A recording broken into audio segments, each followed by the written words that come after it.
మౌనం రాజకీయాల్లో ఇదో డిఫరెంట్ సబ్జెక్ట్. మౌనం అర్ధాంగీకారం అన్న సామెత ఉంది. మాట వెండైతే మౌనం బంగారం అన్న సామెత కూడా ఉంది. ఇప్పుడు మౌనంపై ఇన్ని సామెతలు ఎందుకంటే ఏపీ రాజకీయాల్లో బీజేపీ సైలెన్స్ కొత్త చర్చకు దారి తీస్తోంది. ఓవైపు చంద్రబాబు, పవన్, ఇంకోవైపు జగన్ అందరినీ వెయిటింగ్ లిస్ట్ లో ఉంచిన కమలం హైకమాండ్ ఢిల్లీ నుంచి గేమ్ నడిపిస్తోంది. మరి కమలదళం మౌనం వెనుక వ్యూహమేంటో ఇప్పుడు డీకోడ్ చేద్దాం.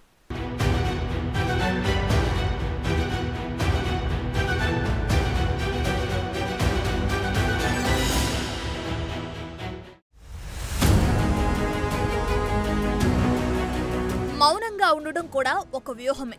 అవును, ఇదే స్ట్రాటజీని ఇప్పుడు కమలదళం ఫాలో అవుతుంది. ముఖ్యంగా ఏపీ రాజకీయాలకు సంబంధించి తమ పాత్ర ఏంటో ఇప్పుడే బయటపెట్టలేకపోతుంది. తీగ తెగేదాకా లాగే పరిస్థితి కనిపిస్తుంది. దీంతో ఏపీలోని వైసీపీ, టీడీపీ, జనసేన ఎటూ తేల్చుకోలేకపోతున్నాయి. ఆంధ్రాలో కమలం పార్టీ వీక్ గానే ఉన్నా కేంద్రంలో బలమైన పొజిషన్లో ఉండటం, వరుసగా 2 సార్లు అధికారంలో ఉండటం కీలకంగా మారింది. టీడీపీ, జనసేనకు బీజేపీ ఆశీస్సులు ఉండాలని ఇటీవలే తెలుగు జనజెండా సభలో పవన్ మాట్లాడడం కూడా ఇంట్రెస్టింగ్ గా మారింది.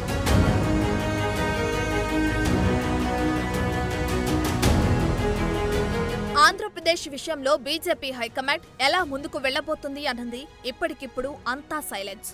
గతేడాది ఏపీలో మహాజన్ సంపర్క్ అభియాన్ పేరుతో కమలం పార్టీ భారీ బహిరంగ సభను నిర్వహించింది. ఈ సభల్లో జగన్ సర్కార్ టార్గెట్ గా అమిత్ షా, జేపీ నడ్డా విమర్శలు చేసి వెళ్లారు. ఆ తర్వాత ఇటువైపు వచ్చిన వారే లేరు.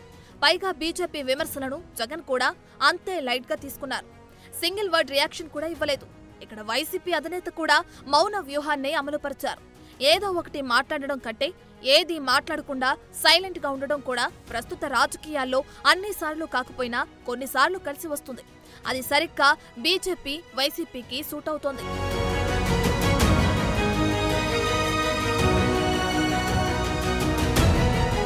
ఏపీలో బీజేపీ పూర్తి బలహీనంగా ఉంది. అదే సమయంలో వైసీపీ అధికారంలో ఉంది. మరోసారి పవర్లోకి రావాలని టీడీపీ, జనసేన ట్రై చేస్తున్నాయి. ఇది ఏపీ పొలిటికల్ సినారియో. రాజకీయం అంటే మామూలుగా ఉండదు కదా. ఇందులోనే సినిమాలను మించి ట్విస్టులుంటాయి. ఎన్నికలు ఎలాగైతే దగ్గర పడుతుంటాయో అలా రాజకీయం కూడా వేడెక్కుతుంది. ఏపీలో పరిస్థితి బాగాలేకపోయినా కంటికి కనిపించకుండా బీజేపీ గేమ్ నడిపిస్తుందా అన్న చర్చ కూడా ఉంది. పొత్తులపై టీడీపీ, జనసేన చాలా ఉవ్వెళ్లుడుతున్నాయి. కానీ కమలం మాత్రం వెయిట్ అండ్ సీ అంటుంది. నిజానికి గతంలో ఎన్డీఏలో ఉన్న చంద్రబాబు బయటకు రావటం, మళ్లీ మోడీని పొగడటం, అటువైపే చూడటం ఇవన్నీ కీలకంగా మారుతున్నాయి. అయితే అంత సులువుగా గేట్లు తెరిచేందుకు కమలం హైకమాండ్ సిద్ధంగా లేకపోవటం కీలకంగా మారింది. మొన్న మధ్య చంద్రబాబు ఢిల్లీ వెళ్లి వచ్చారు. బీజేపీ పెద్దలతో భేటీలు జరిపారు. కానీ ఏం చర్చించారు? ఇన్సైడ్ ఏం జరిగింది? ఇలాంటివేమీ బయటకు రాలేదు. వ్యవహారం అంతా అనుమానాస్పదంగా ఉందన్న చర్చ పొలిటికల్ సర్కిల్స్ లో నడుస్తుంది.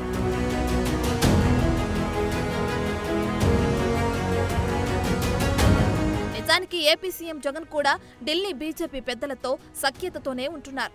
ఎక్కడా ఫైట్ చేయడం లేదు. విమర్శల జోలికి అసలే వెళ్లటం లేదు. ఎందుకంటే కాంగ్రెస్ అంటే మొదటి నుంచి తీవ్ర వ్యతిరేకతతో ఉన్న జగన్ కు కేంద్రంలో ఒక్క బీజేపీనే ప్రస్తుతానికి ఆప్షన్ గా కనిపిస్తోంది. రేపొద్దున చాలా పథకాలకు కేంద్ర సహకారమే చాలా కీలకం అనుకుంటున్నారు. సో అటు జగన్ దగ్గరగా జరుగుతుండడం, ఇటు టీడీపీ, జనసేన కూడా ఫ్రెండ్షిప్ సిగ్నల్స్ పంపుతుండడం ఇంట్రెస్టింగ్ గా మారింది. అదే సమయంలో బీజేపీకి ఇప్పటికిప్పుడు వచ్చిన తొందర కూడా ఏమీ కనిపించడం లేదు. సో పొత్తుల విషయంలో అయినా, పార్టీలతో సఖ్యత విషయమైనా కమలం హైకమాండ్ కు స్పీడ్ లేదు. కేవలం వారి ఫోకస్ సీట్లు ఎక్కువగా వచ్చే ఉత్తరాది రాష్ట్రాలపైనే ఉంది.